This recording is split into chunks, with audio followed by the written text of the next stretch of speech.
Hi everyone, my name is Lynette Davis with A&D Media, and I am here today with my very special guest, Kate Barrett, who is coming to join me on this Google Hangout all the way from England, and I'll let her get more specific in what part of England that she's in, because I don't want to say the wrong thing.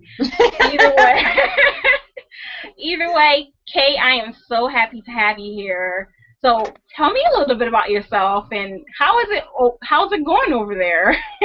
Absolutely. Thank you so much for having me today, Lynette. It's really great to speak to you and to see you face to face, so to speak, in my very first Google Hangout. So thank you for inviting me. I live just outside of London, so I'm about 20 minutes away from central London on the train. So very, very close to sort of the hub of everything, which is fantastic to be near London if you're in the UK. But just to kind of introduce myself and what I do a little bit more, I've been working in online marketing for around 10 years now and started off in the corporate world, worked my way up, really found what I love to do, worked with different areas of marketing, and email marketing has always been my passion. It's what I love to do, it's what really excites me and, sort of gets me up in the morning and on with client projects because it is what I love. So after kind of honing in through the years as I went through my corporate life and always specializing in email, I decided about a year and a half ago that I wanted to be able to help more people and deliver the message of how powerful a channel email marketing is to more businesses, either large businesses or small businesses and entrepreneurs such as your audience, Lynette, and really help them to use the channel, whatever level they're at, to really get the best results and make the most of it. So I set up my main company called Shine a Light Media, and through that company we offer email marketing consultancy, management, and bespoke in-house training. And recently, after speaking to lots of different entrepreneurs and small business owners, I found that people didn't have the knowledge about email. And I thought, well, hang on a minute, that links in with exactly why I started this business, to share that knowledge. So I decided to extend the training side of what I do and set up a new baby brand, as I call it, the Email Marketing Academy.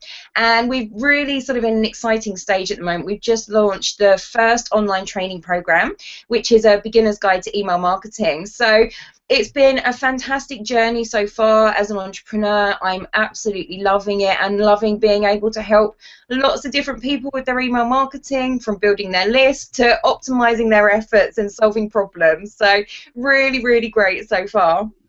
Excellent, excellent. Thank you for sharing about your academy. I know that's something that's definitely needed. A lot of people, I find, they talk about email marketing and talk about the importance of list building, but nobody really talks about what to do with that list. So I think it's very important Yeah. that you have this academy to help people learn how to nurture that list, which is why I really wanted to have this conversation with you so that we can talk more about that besides just the typical, okay, you must build your list. Like, okay, awesome, now what?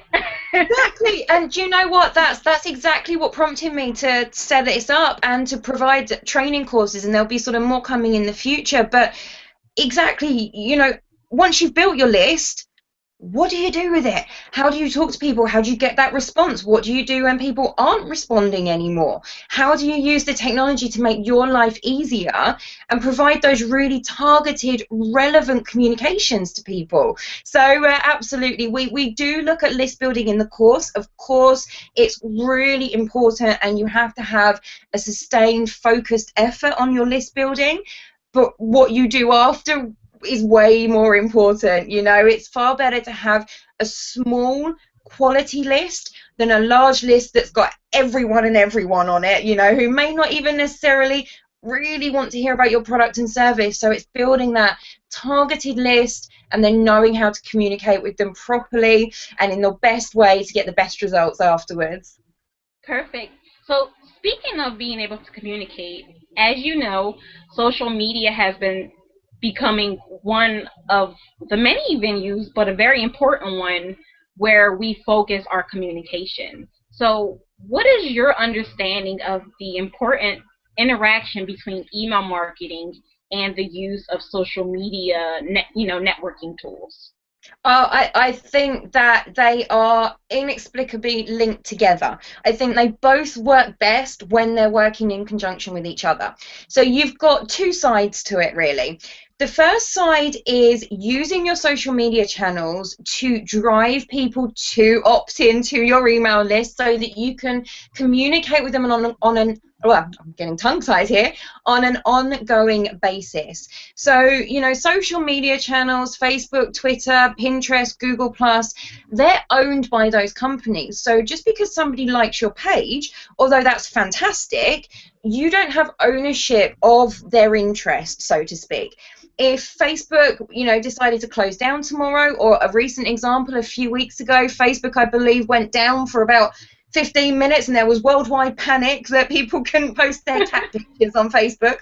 If that platform goes down, you can't communicate with that audience. And I know organic reach is difficult on Facebook. And if you can link it together with email to provide people with really valuable, engaging content on your social media channels, they can see that you provide that value. You can then try and convert them onto your email list so that you then own that permission to contact them until they unsubscribe, obviously, if they do. But you have that direct communication. So you're going straight to their email accounts. You're not putting something out on their newsfeed, for example, and hoping they pick it up. But, using the two together is the way to make them both work. So you can advertise your email sign up through your social media channels. You can show people that you're adding value by giving them interesting information, letting them know that if they join that email program, what the benefits are, perhaps offering a free opt-in to them, all of those things that you hear in terms of building your list. And social media is such a great way to build that audience and then turn them into that direct captured audience that you can use for your email marketing. But I think the other way is also very important. So the second side to it is to use your email marketing to promote your social media channels, and to use your social media channels even to provide content for your emails. So if you've got a fantastic conversation going on your social media channels, you could use that as some valuable content in your email marketing campaigns. Share that value, share that conversation, and also drive them to join you on your social media channels as well.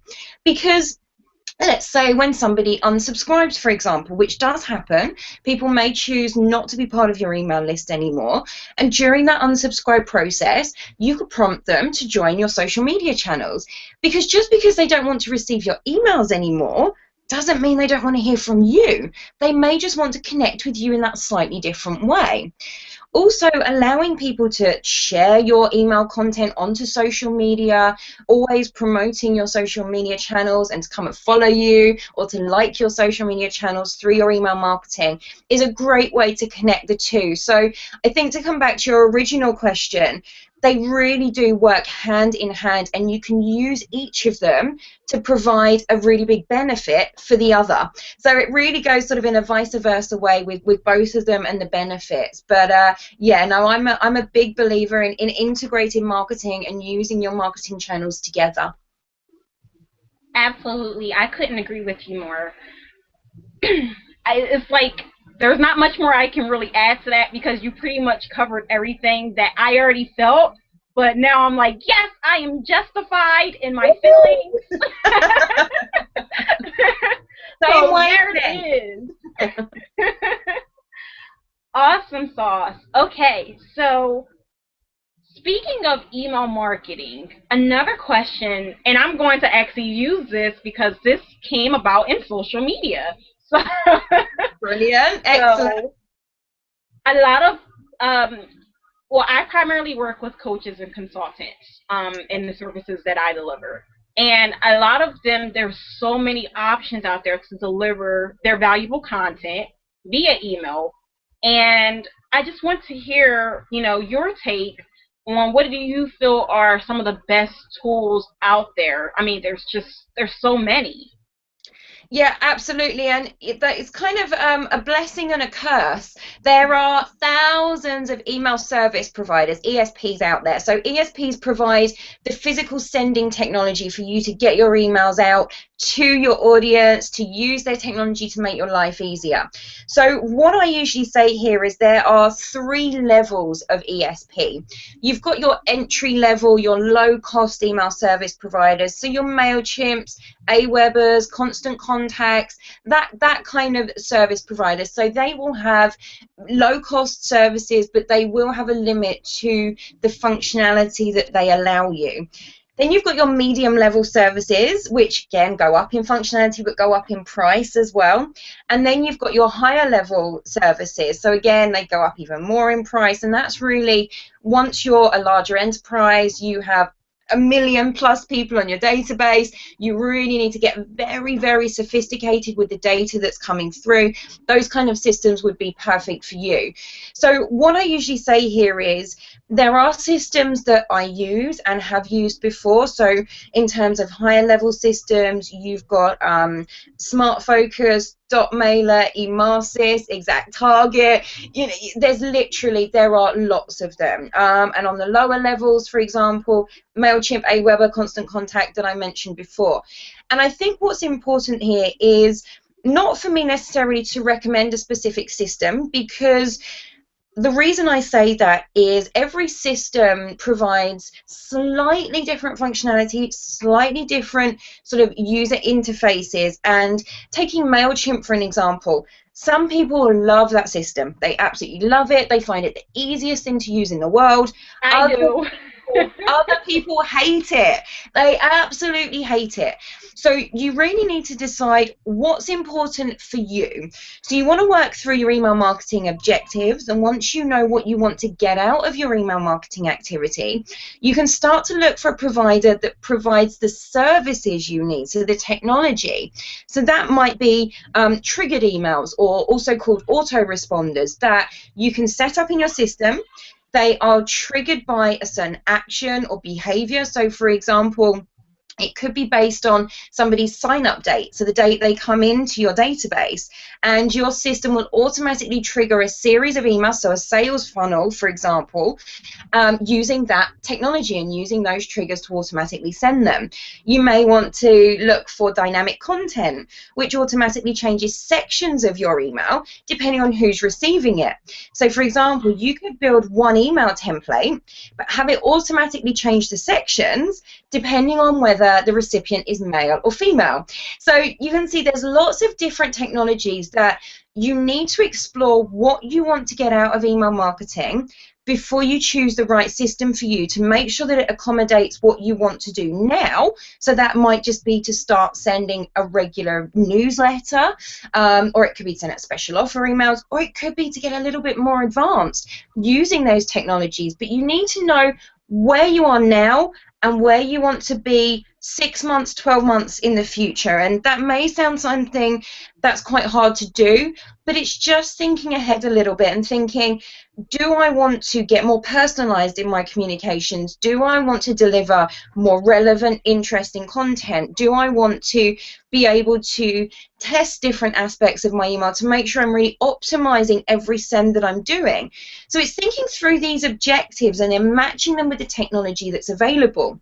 And the other thing that's really important is try out these systems. Go and find out about them. Choose a handful. Ask for a demo. If they've got a free trial, sign up for the free trial. See what they're like to use for you, because there are so many out there. You could spend the rest of your life looking at different ESPs, but you know, take recommendations from perhaps other friends, colleagues that are using systems, but have a look out there and test them for yourself. So in terms of ESPs, there are lots of choices, but make that choice for yourself and have a look. And just taking your question a little bit further, in terms of other systems out there, once you want to get a little bit more sophisticated, you can start to look at systems like Litmus or a system called Email on Acid that are going to show you how your email renders. So you can do internal testing before you send out your emails to make sure that in Hotmail, Yahoo, AOL, that your email looks as it should. You can run it through spam filter tests. There's lots of different ways that you can then use technology to expand and improve what you're doing with your email marketing. So these systems will also give you some additional statistics, some additional information on your sends, and can really help you take them to the next level. So a couple of other little suggestions there. Awesome. Now I just want to make sure, because I know I might get an email back like, what was that tool? So you said List, and what was the other one? Litmus and Email on Acid. So it's quite a bizarre name.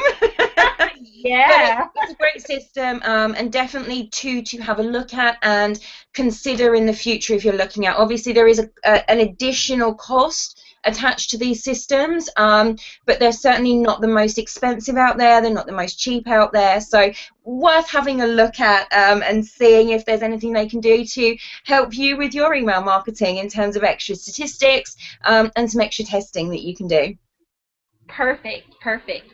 So speaking of statistics and analyzing your email marketing campaigns, now I know a lot of people, when people ask questions like, well, how often should I do this, and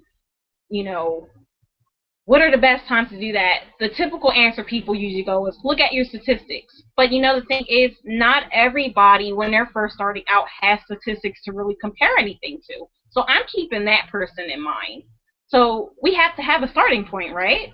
Absolutely. And I would say the starting point for anyone just getting started with email marketing is do what's comfortable for you.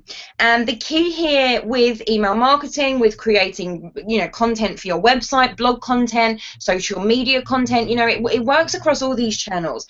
It's consistency. It's getting that message out there consistently. So if you feel that you can send a valuable, and the content has to be valuable. You can't just be sending for the sake of sending, because you're not going to get the engagement that you want. So however often you have valuable content to send out that you can schedule in consistently is how often you should send. So that sounds a little bit cryptic, I know, but some people may feel that they could send out a really valuable piece of content once a week, once a day, and keep up with that consistency, and that's great. And if you're a product-based business specifically, that can work really well for you, because you may have different products to showcase, for example, and on those levels.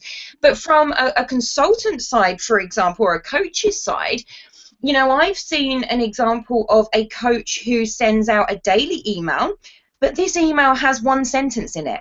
It's a daily tip that she sends out that you subscribe for specifically.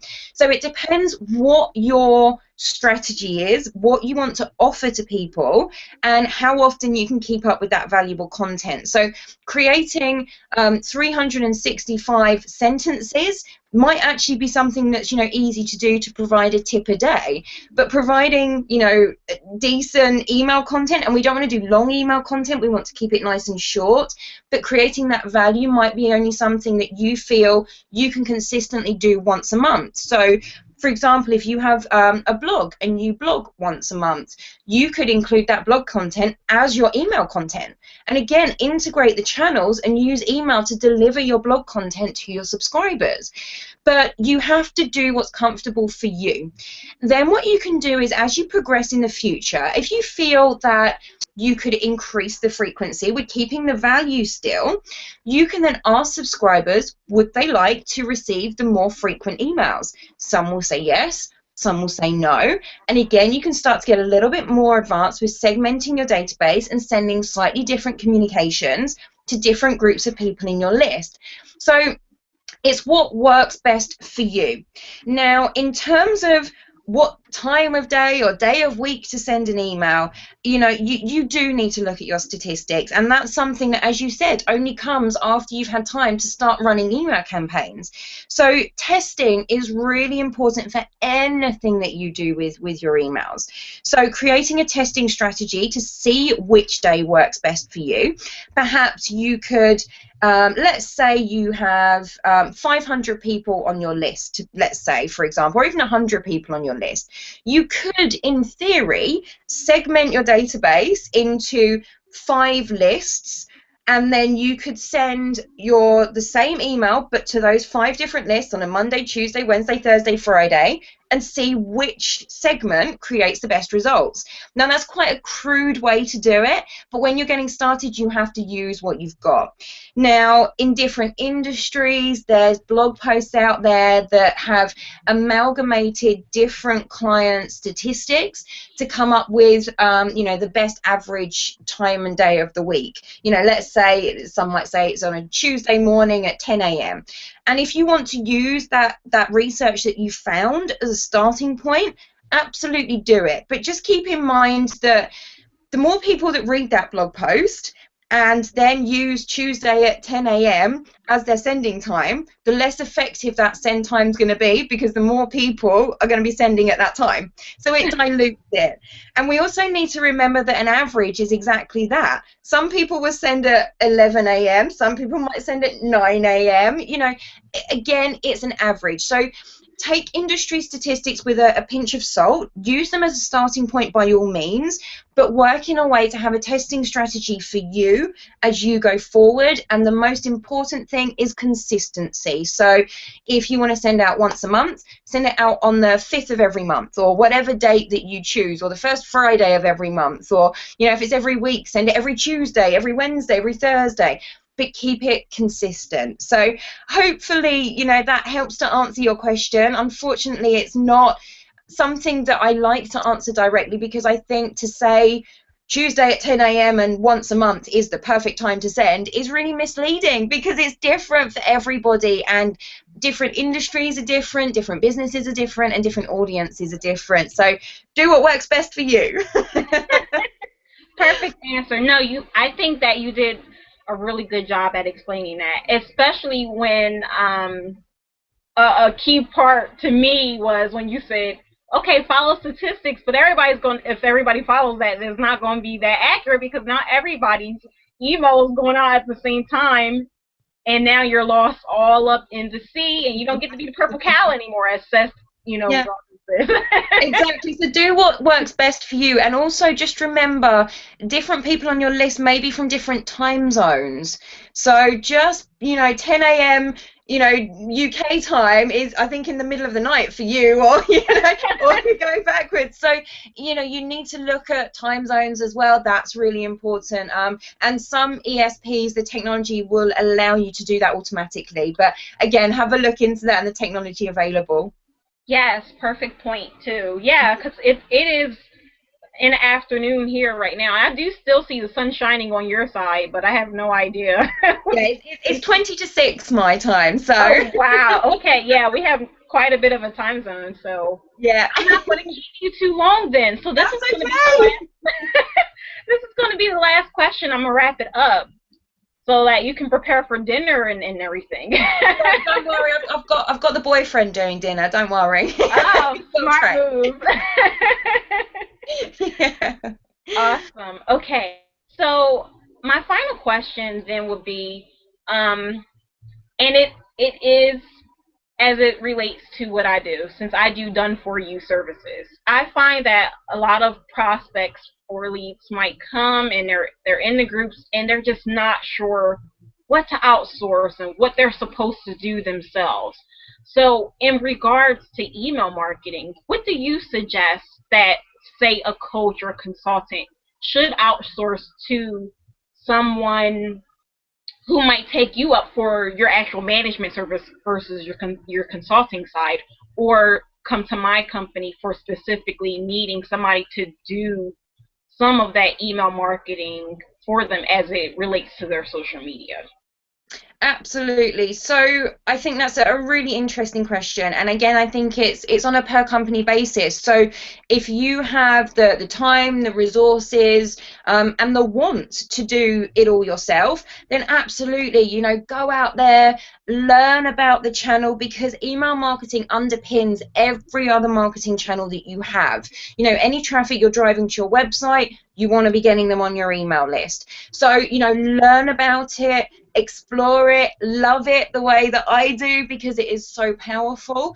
But you know, on the other side of it, some people just don't want to do it, you know, and some people, you can't be an expert at everything, you can't learn everything, and as entrepreneurs there are so many different things that we need to be doing and we need to be learning, and I think you need to prioritize your time as to what's most profitable for you to be working on. So if it's more profitable for you to be out there talking to clients face to face, creating content that uses your knowledge and your skills, then that's absolutely where you should be. But if you want somebody to come in, tell you strategically how you should be doing email marketing, how you should be using it, tell you what to do and do it for you, you know, there's those choices to be made. So it's whatever you're most comfortable with doing, and what your resources are in-house. But I think that for coaches and consultants, your value lies in your knowledge, what you know, what you're teaching people, and a lot of the content that you provide may be knowledge based, it'll be sort of personal stories based of how you've used a specific technique perhaps. So, you know, in terms of creating your blog content, your email marketing content, I think it is important that that comes from you, because it needs to show your personality with that. But in terms of management, linking it together with other marketing channels, you know, it's the same as looking for an assistant with social media. You may be able to physically do it, but you don't have the time, you don't want to do it, you know it's valuable, but you just want somebody else to take all of that for you, then absolutely, you know, the same can be done with email marketing. But if you just want a strategy to tell you which way to go, and you can then go and do it yourself, that can be done as well. And if you want to learn all about it yourself and create that strategy yourself and implement all yourself, that's a choice as well. So I think it is a very personal choice, but the service is available either from myself, through yourself as well, with the social media link. You know, it's a personal decision as to what you want to hand over in your business, whether that's email marketing wise or with anything else in your business, you know, employing your first employee, all of those scary things. It's what do you want to let go of? And in business, you do need to let go of some things and focus on what really uses your key skills and strengths and adds that value. So hopefully that's answered that question a little bit. Absolutely, absolutely. I mean, over here at headquarters, one of my favorite phrases is you have to activate your own USP. And USP to me is your unique superpowers. So you need to activate your own unique superpowers so that you can get in your own element and do what you do best, and let other people handle what they do best. Absolutely, absolutely. And, you know, learn it if you want to, and if you don't, you can outsource it. Perfect. Kate, thank you so much for your time. I truly appreciate it. We did pretty good. We had a little shakiness in the beginning, but we figured it out in less than 5 minutes. So kudos to us.